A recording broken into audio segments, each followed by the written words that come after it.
6 ফেব্ৰুৱাৰীৰ পৰা যোৰহাটৰ মোহবন্ধাৰ এৰালতলি পথাৰত অনুষ্ঠিত হ'ব বাৰ্ষিক অধিৱেশন। ইতিমধ্যেই সোণাৰাম চুতীয়া ক্ষেত্ৰত যুদ্ধকালীন প্ৰস্তুতি চলিছে। ভকত বৈষ্ণৱক আদৰিবলৈ সাজু হৈছে প্ৰায় 10,000 সেৱা বাহিনী। 1200 বিঘা মাটিকালি সামৰি অনুষ্ঠিত হ'বলগীয়া এই অধিৱেশনস্থলীত নিৰ্মাণ কৰা হৈছে সুবিশাল ভোজনালয় আৰু শিবিৰসমূহ। অধিৱেশনস্থলীত বিভিন্ন 800 বিপণীয়ে দৃষ্টি আকৰ্ষণ কৰিব ভকত বৈষ্ণৱৰ। পূৰ্ণগতিত চলিছে 600 পৃষ্ঠাৰ 12,000 স্মৃতি গ্ৰন্থৰ কাম। 250 ফুট দৈৰ্ঘ্য আৰু 20 ফুট বহলকৈ নিৰ্মাণ কৰা হৈছে 200টাকৈ শিবিৰ।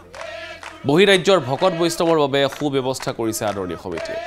উত্তৰ পূৰ্বাঞ্চলৰ বৃহৎ অনুষ্ঠান শ্ৰীমন্ত শংকৰদেৱ সংঘৰ বাৰ্ষিক অধিৱেশনখন সাফল্যমণ্ডিত কৰি তুলিবলৈ সহযোগিতা আগবঢ়াইছে যোৰহাটৰ চৰকাৰী প্ৰতিটো বিভাগে। বেটি গুৰু শংকৰদেৱ কি নামে বান্ধিলা বেটি ও ৰাম বোল হৰি বোল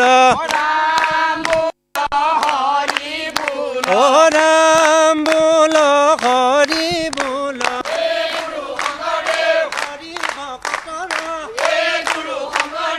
শ্ৰীমন্ত শংকৰ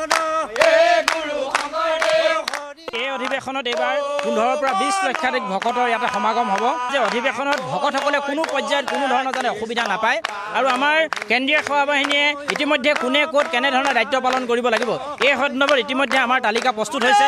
গতিকে এটা উৎসৱমুখৰ পৰিৱেশ সৃষ্টি হৈছে আৰু সেৱা বাহিনী বুলি ক'লে শ্ৰীমন্ত শংকৰদেৱ সংঘ এটা মুখ্য কেন্দ্ৰবিন্দু হৈ পৰে। যোৰহাটৰ সেৱক সেৱিকাসকল ইয়াত আজিৰ দিনটো প্ৰায় থাকিব। প্ৰায় আজি ইতিমধ্যে আমাৰ লাইখুটা স্থাপনৰ পৰা আমি প্ৰায় আছোঁ বুলিয়ে ক'ব পাৰি।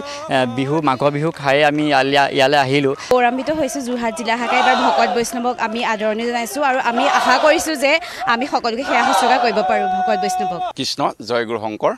আপোনালোকৰ চেনেলৰ যোগেদি আমি সকলো অসমবাসী ৰাইজলৈ আমাৰ ভক্তিভৰা সেৱা নিবেদন কৰিছোঁ। ইতিমধ্যে আপোনালোকে দেখিছে যে আমাৰ প্ৰায় 95% কাম ইতিমধ্যে সমাপন হৈছে আৰু আমি আহ্বান জনাইছোঁ সকলোকে অসমবাসী ৰাইজক যে জাতি বৰ্ণ নিৰ্বিশেষে আহক এই স্থলীলৈ বৈষ্ণৱ পণ্ডিত সোণাৰাম চুতীয়া সমন্বয় ক্ষেত্ৰলৈ আমি আদৰণি জনাইছোঁ।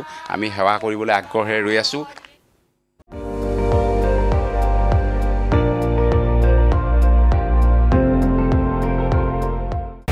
আপুনি চাই আছে ND24 সৰ্বশ্ৰেষ্ঠ নহয় সৰ্বোত্তমৰ দৌৰ।